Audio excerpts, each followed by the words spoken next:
ओम नमो भगवते वासुदेवाय नमः। दोस्तों, सनातन लॉजिक में आपका स्वागत है।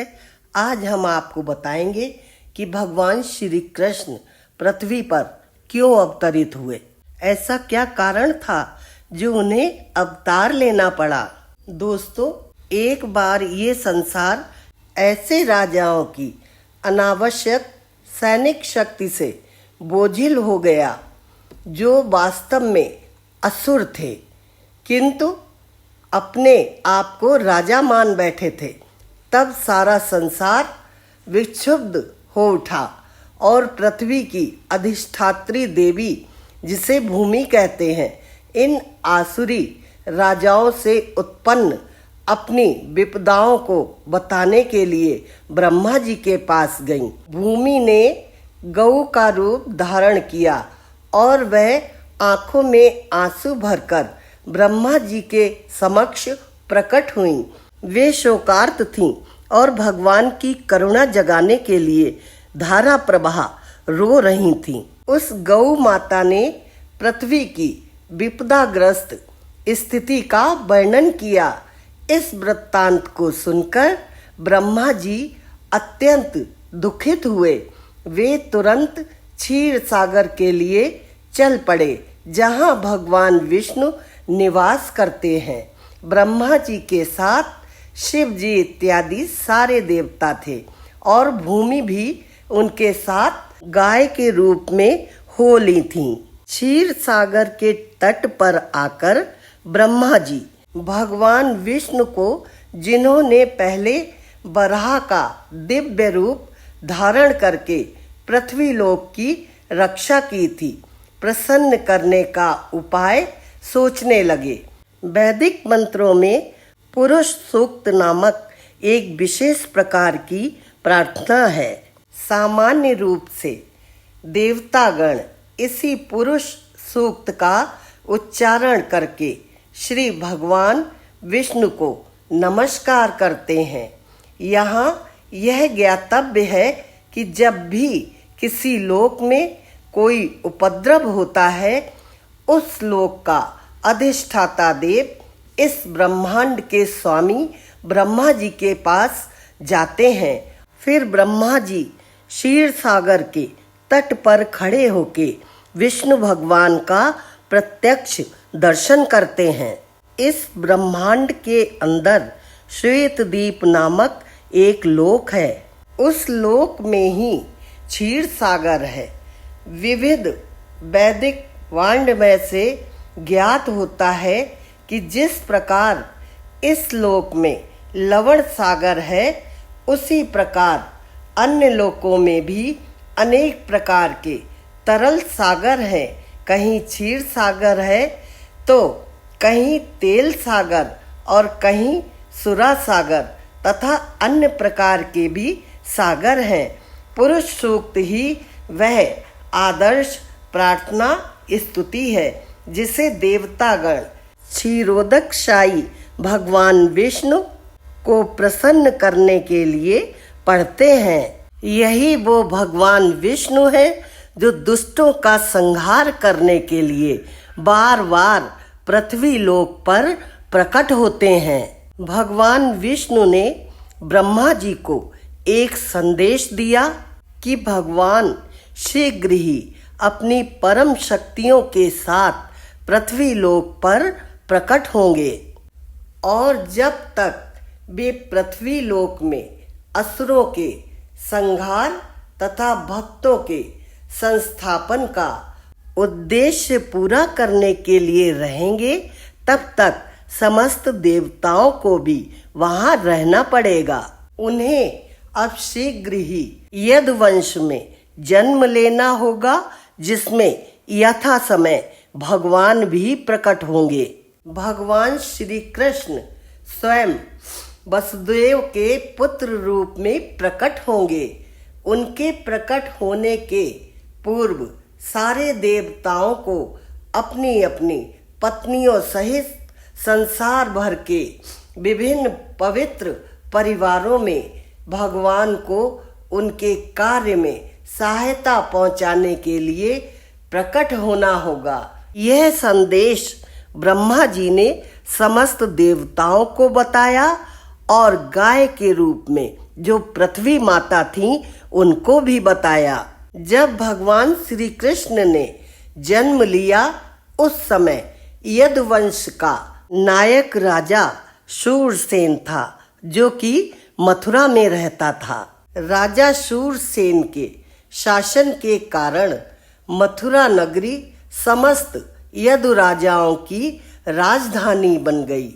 मथुरा इसलिए भी राजधानी बनी क्योंकि यदुओं का परिवार अत्यंत पवित्र था और वे जानते थे कि मथुरा ही ऐसा स्थान है जहां द्वारिका के ही समान श्री कृष्ण का नित्य वास रहता है। एक बार शूरसेन के पुत्र वसुदेव देवकी को ब्याह कर अपनी नवपरिणीता पत्नी के साथ रथ पर चढ़कर अपने घर जा रहे थे। देवकी के पिता देवक ने प्रचुर दहेज दिया था क्योंकि वह अपनी पुत्री को अत्यधिक चाहते थे। उसने सैकड़ों रथ दिए जो पूर्णतया स्वर्ण मंडित थे। उस समय उग्रसेन का पुत्र कंस अपनी बहन देवकी को प्रसन्न करने के लिए वसुदेव के रथ के घोड़ों की रास स्वेच्छा से अपने हाथ में लेकर हाँकने लगा था। वैदिक सभ्यता की प्रथा अनुसार जब कन्या का ब्याह होता है तो उसका भाई अपनी बहन तथा अपने बहनोई को उनके घर ले जाता है। नवविवाहिता कन्या को अपने पिता के परिवार का विछोह ना खले, इसलिए भाई उसके साथ तब तक जाता है जब तक वह अपनी ससुराल न पहुंच जाए।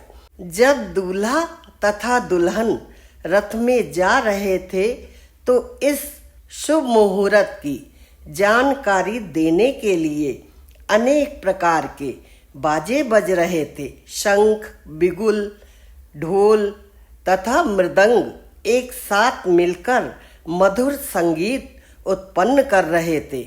शोभा यात्रा अत्यंत मनोहर ढंग से निकल रही थी और कंस रथ को हाँक रहा था।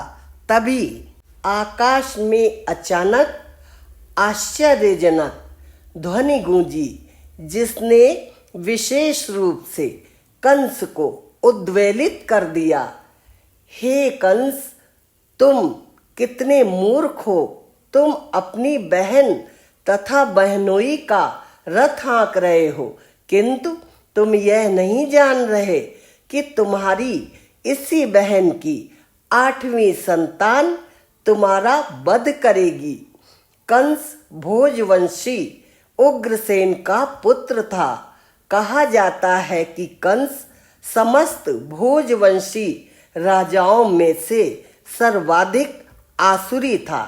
आकाशवाणी सुनते ही उसने देवकी के केश पकड़ लिए और उसे अपनी तलवार से मारना चाहा।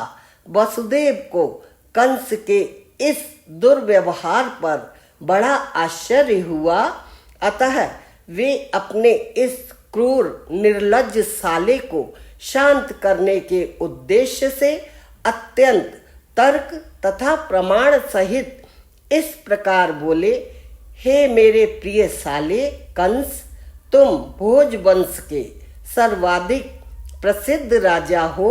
लोग तुम्हें महान योद्धा मानते हैं।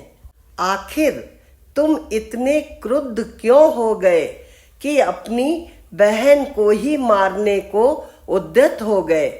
तुम अपनी मृत्यु से इतना भयभीत क्यों हो गए? मृत्यु तुम्हारे जन्म के साथ ही उत्पन्न हो चुकी है।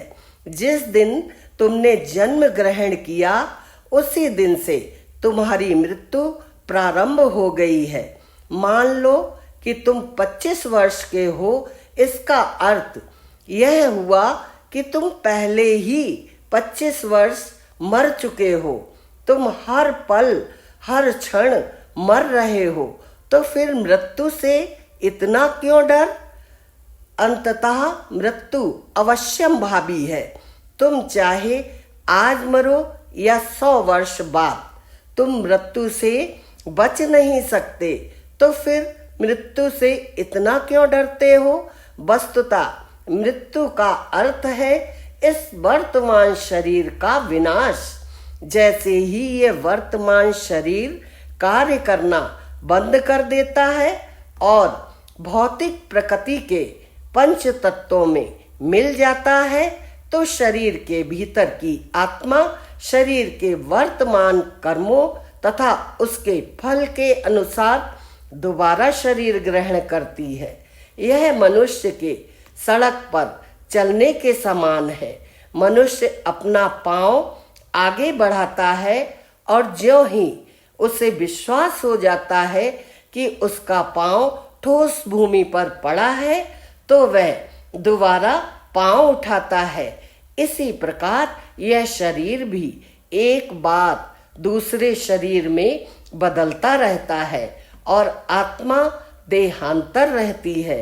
देखो ना, कितनी सतर्कता से पौधे का कीड़ा एक टहनी से दूसरे में जाता है। इसी प्रकार जब उच्च अधिकारी यह निर्णय लेते हैं कि अगला शरीर कैसा हो, जो जीव अपना शरीर बदल देता है, जब तक जीव इस भौतिक संसार में बद्ध रहता है, तब तक उसे एक के बाद दूसरा भौतिक शरीर ग्रहण करना होगा।